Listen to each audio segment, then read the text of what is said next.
Shalom Gas Dene, welcome to Gas Dene, welcome home. Gimana nih kabarnya kalian semua nih? Pasti masih semangat-semangat banget kan buat jalani minggu ini. Oh iya, buat kalian yang udah join ibadah hari ini, kalian boleh banget loh nge-share link ibadah hari ini ke teman-teman kalian, ke saudara kalian, ke keluarga kalian, supaya kita bisa ibadah bareng meskipun di rumah aja. Dan meskipun di rumah aja, kalian juga bisa tetap ngasih persembahan lewat barcode yang di-share di akhir ibadah. Oh iya, sebelum kita mulai ibadah kita, yuk kita sama-sama bersatu dalam doa. Tuhan Yesus yang baik, terima kasih Tuhan buat penyertaan-Mu hari ini Tuhan. Tuhan, sebentar kami akan memulai ibadah kami Tuhan. Tuhan sertai Tuhan ibadah kami Tuhan, dari awal sampai akhirnya Tuhan. Terima kasih Tuhan, terima kasih, haleluya, amin. Nikmatin ibadah hari ini, persiapin hati kita, dan enjoy the service. God bless you.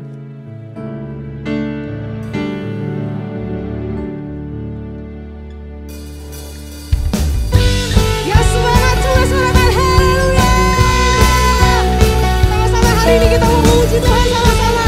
Sama-sama kita mau sorakan haleluya. Tuhan,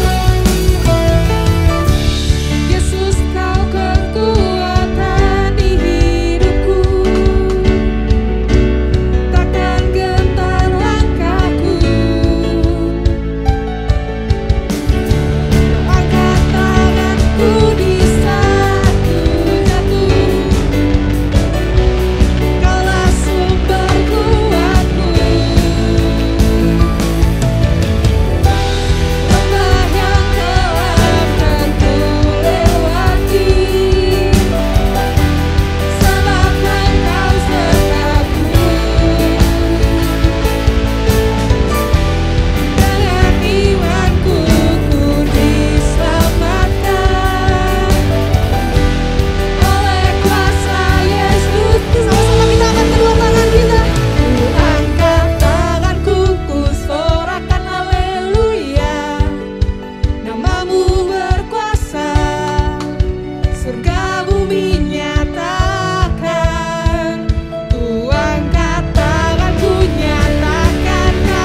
tahu Tuhan, kalau hari-hari ini Kau sedang mencurahkan Roh Kudus-Mu ke atas setiap kami Tuhan. Tuhan, biarlah malam hari ini Tuhan, di online service Gasdene Grand Wisata hari ini Tuhan, Kau bekerja Tuhan, Roh-Mu bekerja Tuhan atas setiap kami Tuhan, dimanapun kami berada Tuhan. Lawatan-Mu ada Tuhan Yesus, Roh Kudus-Mu ada Tuhan. Terima kasih Tuhan Yesus, terima kasih Tuhan. Kami mau mendatang Tuhan lebih lagi Tuhan. Kami mau lebih dalam Tuhan, menyembah-Mu, memuji-Mu Tuhan.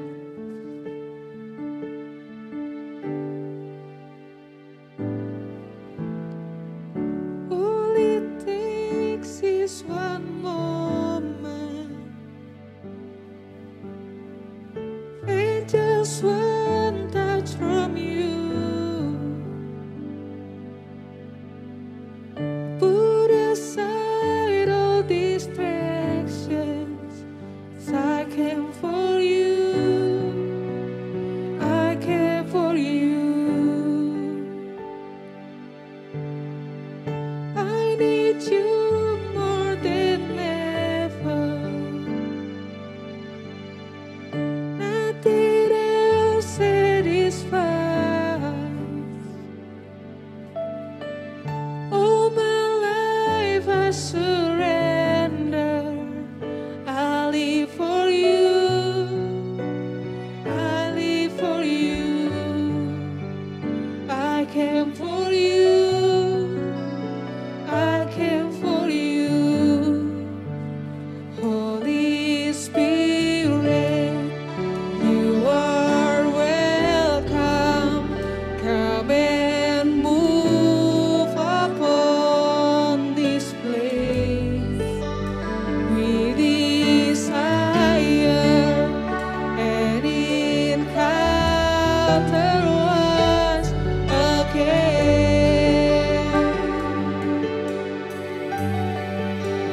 Holy Spirit, Holy Spirit, kami mau buka hati kami Tuhan. Now that my heart is open, I am ready for you. Jesus, take me deeper, 'cause I came for you. I came for you. I came for you. I came for you. Holy Spirit, you are welcome. Come and move upon this place. We desire an encounter once again. Send your fire. Send your fire. Release your power. So we'll never be the same. We desire an encounter once again.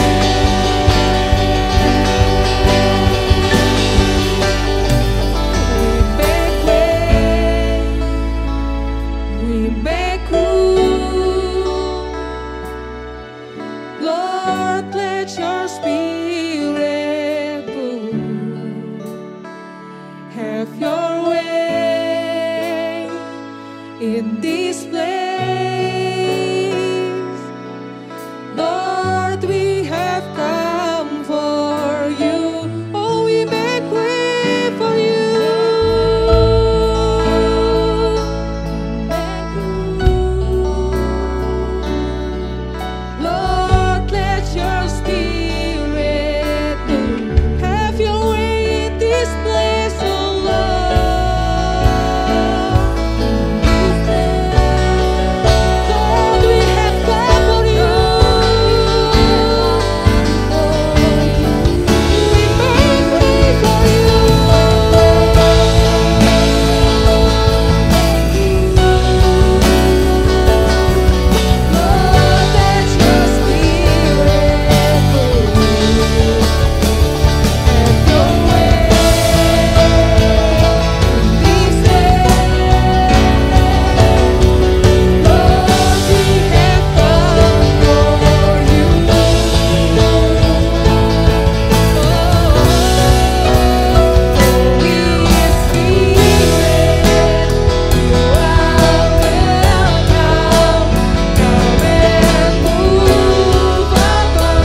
sebatas mata kaki Tuhan.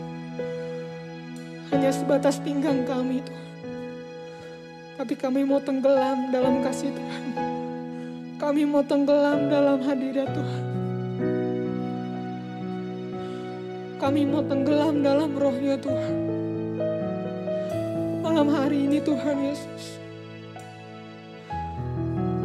setiap hati yang keras Engkau lembutkan Tuhan. Engkau lembutkan Tuhan.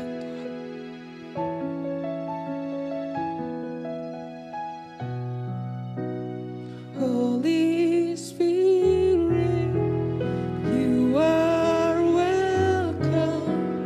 Come and move upon this place. We desire an encounter once again.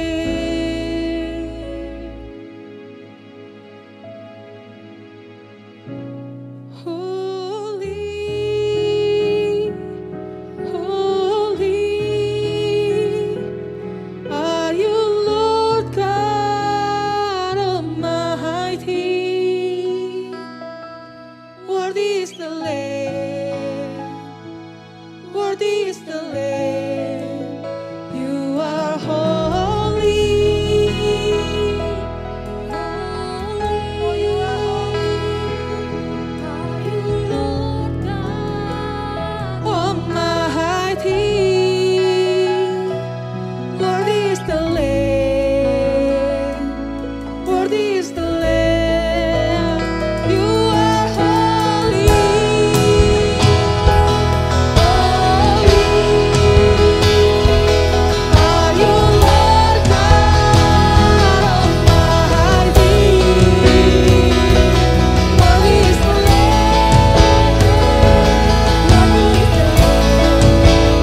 you are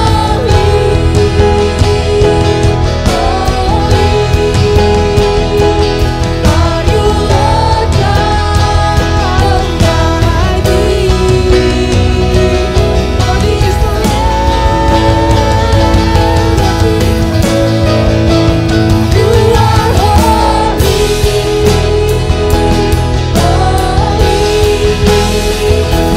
are you Lord God Almighty? Worthy is the Lamb, worthy is the Lamb. Silakan kedua tanganmu.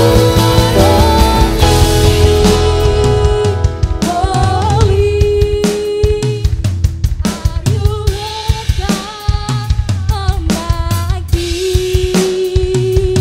Worthy is the Lamb, worthy is the Lamb. You are holy, holy. Are you Lord God Almighty? Worthy is the Lamb, worthy is the Lamb, worthy is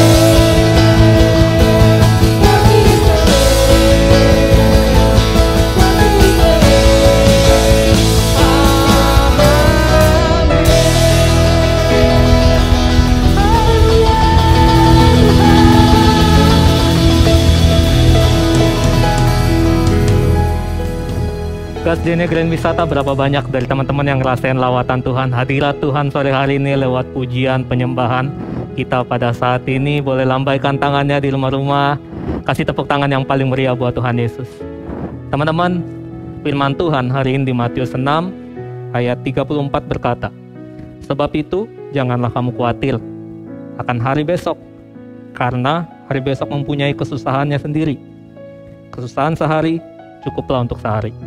Teman-teman, berapa banyak hari-hari ini kita khawatir sama sekolah kita, sama kuliah kita, atau mungkin kalian khawatir sama hari-hari ini kalau kalian lagi ngalamin sakit, atau kalian lagi ngalamin hal-hal yang gak enak di dalam kehidupan kalian. Namun firman Tuhan di dalam kitab Matius berkata, janganlah kamu khawatir terhadap apapun juga, tapi nyatakanlah segala hal keinginanmu di hadapan Allah. Teman-teman, kalau kita banyak bergantung, berharap sama Tuhan, kita cari dulu kerajaan dan kebenarannya. Kata firman Tuhan, maka semuanya akan diberikan kepada setiap kita. Teman-teman Gas DNA, yuk hari ini jangan lagi kita khawatir. Pandang Tuhan, cari Tuhan, dan lihat akan banyak yang Dia sediakan dalam kehidupan kita kalau kita banyak bergantung sama Tuhan. Hari-hari ini jangan lagi kamu lihat ke belakang, jangan lagi kamu melihat permasalahanmu, tapi pandanglah rencana Tuhan dalam setiap kehidupan kamu. Dan buat teman-teman semua yang pengen ngirimin prayer request, kalian bisa kirimkan ke DM Instagram Gas DNA GW, tuliskan di sana. Nanti akan ada teman-teman dari Gas DNA, para leader akan mendoakan setiap kalian. Buat yang sudah mengirimkan prayer request, yuk taruh tanganmu di dadamu, kita akan sama-sama berdoa buat teman-teman semua yang ada di rumah-rumah. Kita bersatu dalam doa. Bapa di surga, kami mengucap syukur buat kebaikan-Mu, buat kasih setiamu dalam kehidupan kami. Kami percaya Engkau yang pegang hari esok, Engkau memegang seluruh kehidupan kami. Kami percaya dengan iman, Engkau bekerja di dalam segala hal. Kami gak perlu takut, kami gak perlu khawatir, karena kami punya Allah yang dahsyat. Kami punya Tuhan Yesus, Tuhan yang selalu hadir dalam kehidupan kami.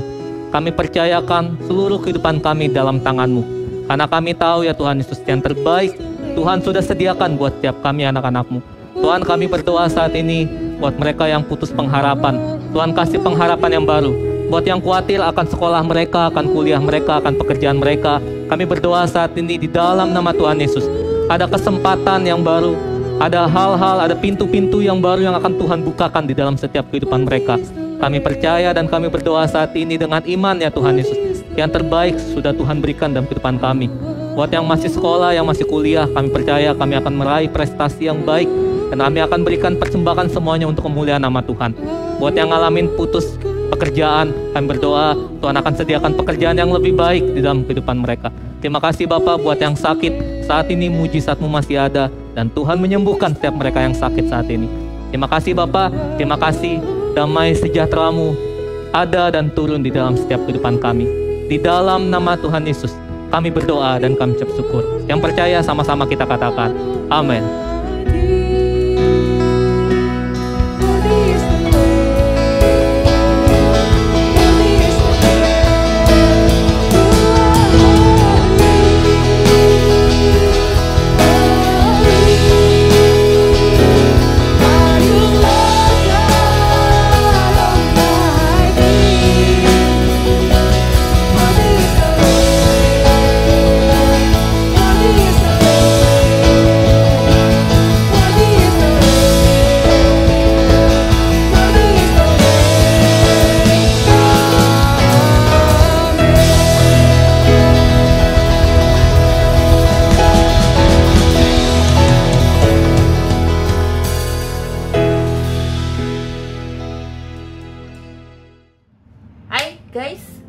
Shalom, apa kabarnya hari ini?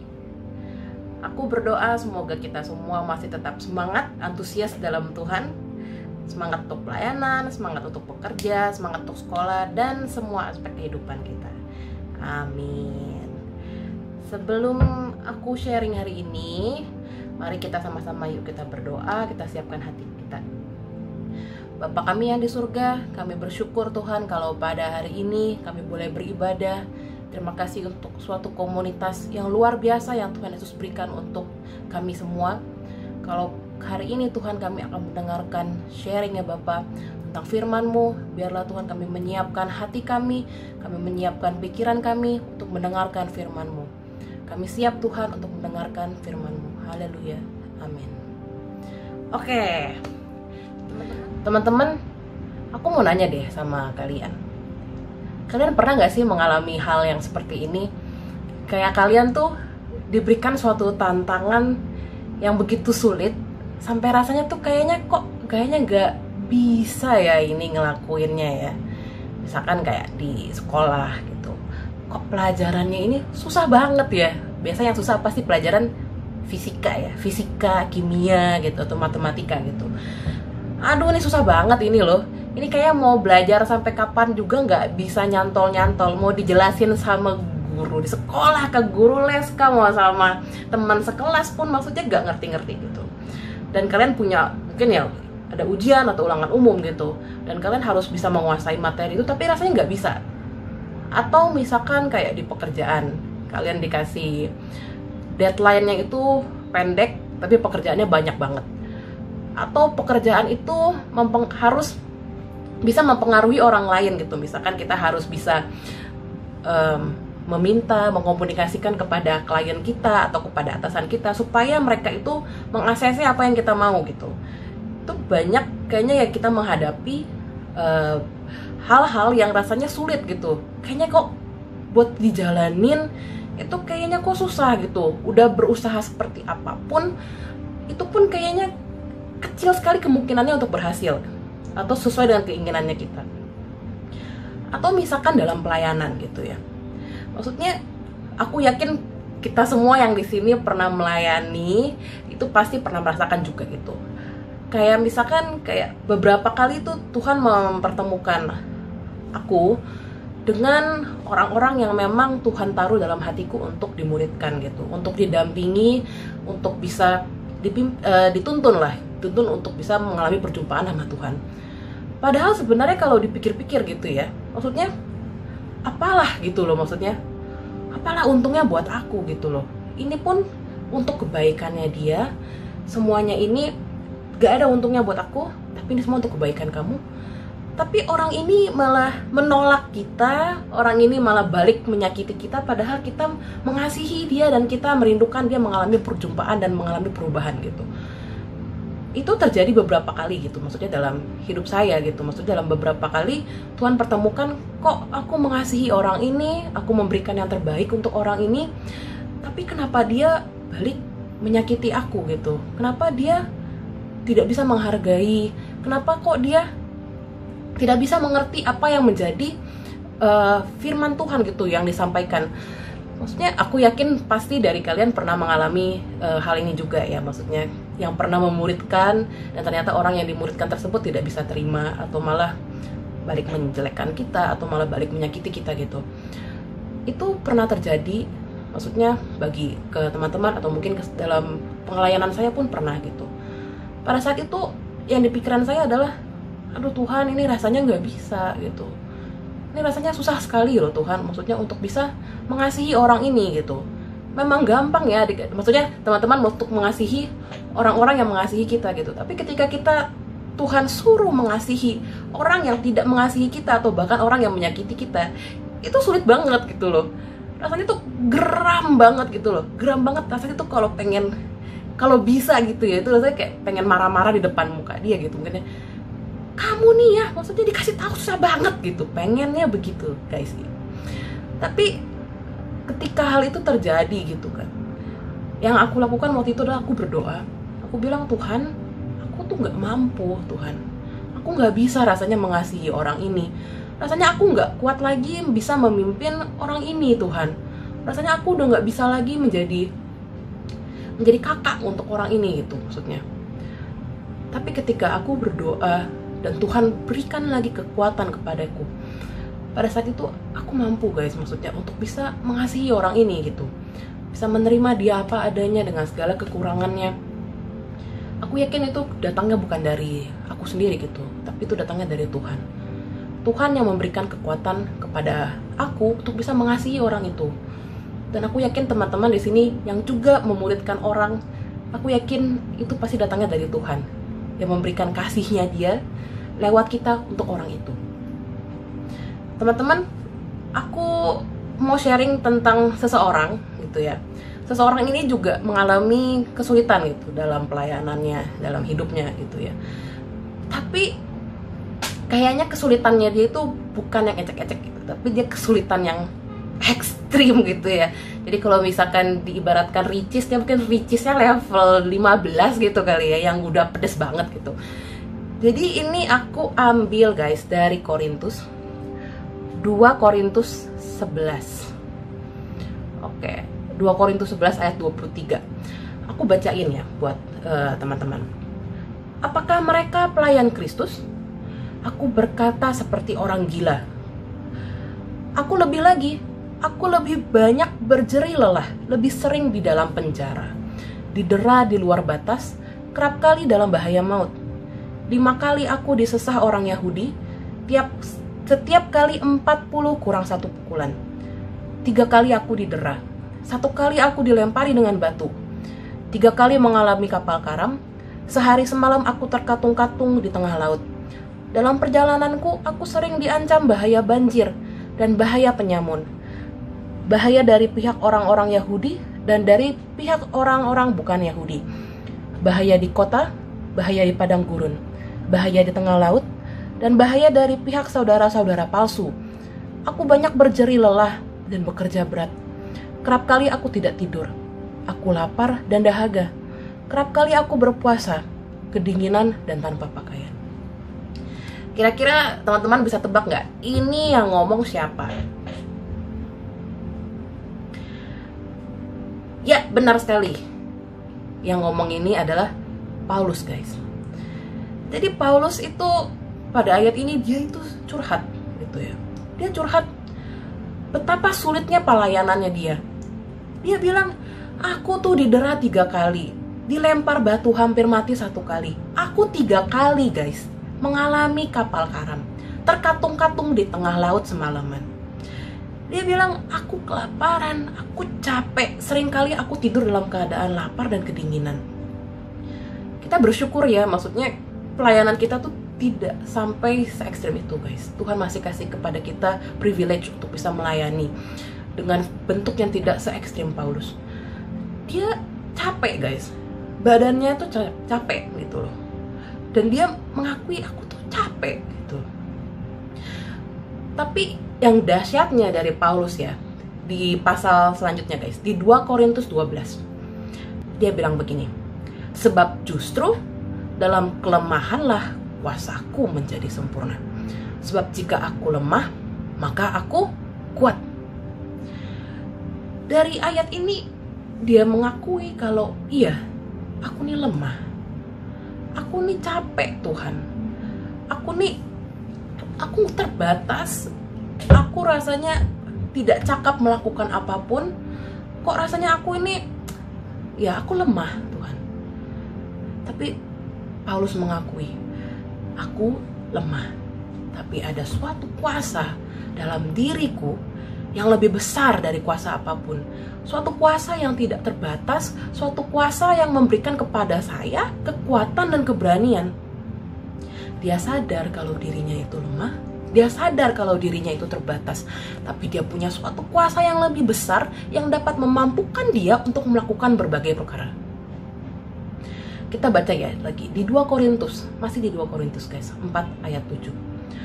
Paulus mengatakan bahwa kekuatan yang melimpah-limpah itu berasal dari Allah dan bukan dari diri kami. Dia mengakui kalau kekuatan ini, kalau aku bisa kuat mengalami berbagai penindasan, aku harus mengalami berbagai macam pencobaan, kelaparan, kedinginan, aku ketakutan, aku dikejar-kejar orang, aku tuh capek. Tapi aku masih bisa melanjutkan. Aku masih kuat. Karena apa? Karena kekuatan yang melimpah-limpah itu. Melimpah-limpah, guys. Itu datangnya dari Allah. Bukan dari diri kami. Buat setiap dari kita yang mungkin sekarang sedang merasa capek. Atau yang sedang mengalami suatu hal yang rasanya susah sekali ya. Kayaknya impossible banget nih untuk bisa dilalui. Mungkin itu masalah keluarga, atau mungkin itu masalah kesehatan, masalah keuanganmu, masalah pelayananmu. Mungkin kamu mulai capek gitu. Aduh Tuhan, aku tuh udah sibuk di rumah, aku bantu orang tua, aku harus sekolah, aku harus kerja. Ditambah lagi sekarang aku masih pelayanan, Tuhan. Aku rasanya capek. Tapi ingat, kekuatan yang berlimpah-limpah itu datangnya dari Tuhan, bukan dari kami, bukan dari kita, guys. Jadi ketika kita tahu ternyata sumbernya itu, kekuatan itu datangnya daripada Roh Kudus yang turun atas kita, datangnya dari Allah. Yang paham katakan amin. Amin. Oke. Kita belajar lagi, guys, dari murid-murid Tuhan Yesus. Kalian tahu ya kalau murid-muridnya Tuhan Yesus itu bukan dari orang-orang yang terpelajar gitu. Dia bukan orang Farisi, bukan seperti orang Farisi yang menghafal banyak kitab Taurat gitu. Dulunya mereka itu adalah seorang nelayan, guys. Dia hanya seorang nelayan, dan ketika dia melihat Tuhan Yesus terangkat ke surga gitu kan, itu untuk pertama kalinya mereka itu kehilangan seorang gembala. Mereka nggak tahu harus ngapain. Selama ini yang melakukan khotbah itu Tuhan Yesus. Selama ini yang banyak melakukan mujizat itu Tuhan Yesus. Ya, mereka juga melakukan mujizat, tapi mostly adalah Tuhan Yesus. Jadi untuk pertama kalinya mereka kehilangan gembala. Benar-benar meninggalkan sampai seterusnya. Dan mereka itu bingung ya, maksudnya mereka harus ngapain gitu. Dan mereka tidak punya pengalaman untuk berkhotbah, untuk berbicara dengan banyak orang gitu, atau melakukan mujizat yang dahsyat. Tapi mereka memegang janji Tuhan sebelum Tuhan Yesus terangkat ke surga. Tetapi kamu akan menerima kuasa kalau Roh Kudus turun ke atas kamu, dan kamu akan menjadi saksiku di Yerusalem dan di seluruh Yudea dan Samaria dan sampai ke ujung bumi. Ketika kamu menerima kuasa atas Roh Kudus, maka akan ada suatu kekuatan yang keluar, suatu kekuatan yang datangnya dari Roh Kudus yang memampukan kita semua, memampukan murid-murid Tuhan Yesus untuk bisa bersaksi di hadapan begitu banyak orang, dan setiap orang yang mendengar kesaksian itu menjadi bertobat, guys. Bukan kitanya yang hebat, bukan kata-katanya yang bijak, bukan suasananya yang sedih gitu ya, tapi kuasa yang ada di dalam diri kita yang menggerakkan kata-kata yang keluar dari mulut kita dan yang bisa menyentuh dan bisa mengubahkan orang tersebut. Bukan karena kita, bukan karena kata-katanya yang bagus, tapi karena kuasa yang ada di dalam diri kita. Ada kuasa di dalam diri murid-murid Tuhan Yesus, ada kuasa dari Roh Kudus yang menjamah dan mengubahkan hidup orang tersebut. Jadi ketika suatu saat ya guys, kita dipertemukan dengan keadaan dimana kita, ya teman kita misalkan gitu ya, sedih, punya suatu masalah, dan Tuhan menggerakkan kita untuk menghibur dia, untuk menguatkan dia dengan firman Tuhan. Kita kadang kita pasti bingung gitu. Aduh, ngomong apa nih gitu kan, kayak hidupku udah bener aja gitu kan, maksudnya bisa memberikan penguatan kepada dia gitu. Tapi ketika Roh Kudus sudah menggerakkan, maksudnya diri kita untuk berbicara, ingat, bukan kata-katanya, bukan kitanya yang lihat, namun kuasa yang keluar dari Roh Kudus lewat perkataan kita, itulah yang mengubahkan dan menguatkan orang tersebut. Yang setuju katakan amin. Amin. Kita lihat lagi ya guys, Roh Kudus itu memberikan kepada kita suatu kekuatan yang membuat kita itu bisa menghadapi berbagai perkara. Rasanya perkara itu begitu sulit gitu, dan rasanya kok kayaknya dengan kekuatanku sendiri nggak bisa ya. Mengampuni orang yang bersalah kepada kita itu bukan hal yang mudah guys, apalagi jika orang itu menyakiti kita atau menyakiti orang-orang di sekitar kita. Dengan kekuatan kita sendiri rasanya kita nggak bisa. Namun ketika Roh Kudus turun ke atas kita, dia akan memampukan kita untuk bisa memaafkan orang tersebut. Dia akan memberikan kepada kita kekuatan untuk bisa mengasihi orang lain. Dia akan memberikan kepada kita kekuatan, kemampuan untuk bisa berbicara, untuk bisa menjadi saksi Kristus.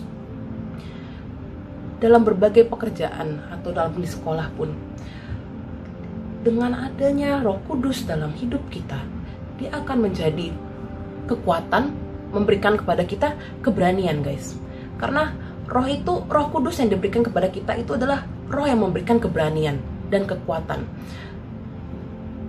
Tapi selain kekuatan dan keberanian, Roh Kudus itu juga adalah roh yang menuntun kepada kebenaran. Dalam Yohanes 16 ayat 13 tetapi apabila ia datang, yaitu roh kebenaran, ia akan memimpin kamu ke dalam seluruh kebenaran. Jadi ketika kita menghadapi hal yang sulit ya guys, kita pasti kan dalam tekanan, atau kita rasanya sedang marah, kita rasanya sedang kecewa, kita itu sangat mudah untuk bisa mengambil keputusan yang salah. Namun ketika Roh Kudus turun ke atas kita, Ketika hidup kita dipenuhi dengan Roh Kudus, maka Roh Kudus akan menuntun kita kepada keputusan-keputusan yang benar. Karena Dia adalah Roh kebenaran yang akan menuntun kita ke dalam jalan yang benar. Ingat ya guys, maksudnya cerita tentang Tuhan Yesus ketika Dia selesai dibaptis oleh Yohanes, maka Roh Kudus itu turun atas Tuhan Yesus. Setelah itu Tuhan Yesus diajak oleh Roh untuk ke padang gurun untuk berpuasa 40 hari 40 malam. Dan ketika di padang gurun setelah berpuasa, datanglah iblis untuk mencobai Tuhan Yesus. Pernah gak guys nggak makan 40 hari 40 malam? Ya saya sih nggak pernah ya gitu, bisa gak tau deh, kayaknya nggak makan sehari aja rasanya udah lemes banget gitu ya, apalagi 40 hari 40 malam gitu. Mungkin lihat batu tuh beneran kayak kelihatan kayak lihat roti gitu kan, atau ngelihat kaktus tuh kayak ngelihat pohon kelapa mungkin gitu ya. Jadi pasti udah lapar dan pasti udah haus banget gitu. Datanglah iblis mencobai Tuhan Yesus. Dia bilang, kamu ini kan anak Allah, coba kamu ubah deh batu ini menjadi roti. Kalau guys, tidak ada Roh Kudus dalam hidup kita, tidak ada Roh Kudus yang menuntun kita kepada jalan kebenaran gitu. Mungkin pada waktu itu mungkin Tuhan Yesus akan mengambil keputusan yang bisa jadi ya, karena itu pencobaan guys. Ketika kita tidak siap, kita mungkin jatuh ke dalam pencobaan. Tapi karena Roh Kudus turun dan Roh Kudus ada dalam hidup kita, maka kita dapat mengambil keputusan yang benar. Tuhan Yesus pada waktu itu mengambil suatu keputusan yang benar. Dia bisa menggagalkan pencobaan tersebut dan membalasnya dengan firman Tuhan. Manusia hidup bukan hanya dari roti, tapi dari firman Tuhan. Guys, Roh Kudus itu tidak hanya memberikan kekuatan, tidak hanya memberikan keberanian, namun Dia menunjukkan kepada kebenaran, kepada jalan yang benar. Setiap keputusan yang diambil dalam keadaan yang sulit, dalam keadaan yang terdesak, maka Tuhan akan memimpin, Roh Kudus akan memimpin menuju jalan yang benar. Yang setuju katakan amin. Teman-teman, aku nggak tahu apa yang sedang teman-teman alami sekarang ini. Mungkin teman-teman sedang mengalami masa yang tidak enak dalam pelayanan, pekerjaan, atau sekolah, sedang mengalami suatu pergumulan yang berat, dan rasanya kok teman-teman gak bisa. Rasanya teman-teman, kayaknya aku gak bisa melewati masalah ini. Rasanya aku gak bisa Tuhan bertahan dalam pelayanan ini. Tuhan, rasanya aku gak bisa tahan Tuhan dalam keluarga ini. Dan kita mungkin dalam keadaan bingung, aku harus ngapain Tuhan? Tindakan apa yang aku harus lakukan? Tindakan apa yang benar dan mana yang salah? Mungkin dari teman-teman ada yang sedang dalam fase tersebut. Tapi satu hal yang aku mau ingatkan, kita perlu Roh Kudus. Pada saat inilah kita paling membutuhkan Roh Kudus dalam hidup kita. Karena Roh itu, Roh Kudus adalah Roh yang memberikan kekuatan, adalah Roh kebenaran yang akan menuntun kita kepada kebenaran. Amin. Ya teman-teman, mari kita bersatu dalam doa. Bapa kami yang di surga, kami bersyukur Tuhan untuk firman-Mu yang boleh menguatkan setiap dari kami pada hari ini. Bapa, kami rindu ya Tuhan, agar Roh Kudus hidup dalam hidup kami. Kami rindu Tuhan, agar hidup kami bisa dipenuhi ya Aba dengan Roh Kudus. Bapa, biarlah Kau yang memberikan pada setiap dari kami Tuhan Yesus. Roh Kudus ya Bapa, agar Roh Kudus dapat memimpin kehidupan kami kepada jalan kebenaran, dapat memberikan kepada kami kekuatan ya Bapa, untuk bisa menjalani kehidupan kami. Ya Tuhan, kami ini terbatas, namun kami percaya kalau kami memiliki Tuhan, memiliki Roh Kudus yang kuasanya tidak terbatas ya Aba. Kami menyerahkan ya Bapa kehidupan kami dalam tangan kuasa-Mu. Kami yakin dan percaya kalau kami ini aman ya Bapa dalam kuasa-Mu. Terima kasih Tuhan Yesus, yang dalam nama-Mu kami berdoa. Amin. Shalom teman-teman, Tuhan Yesus memberkati.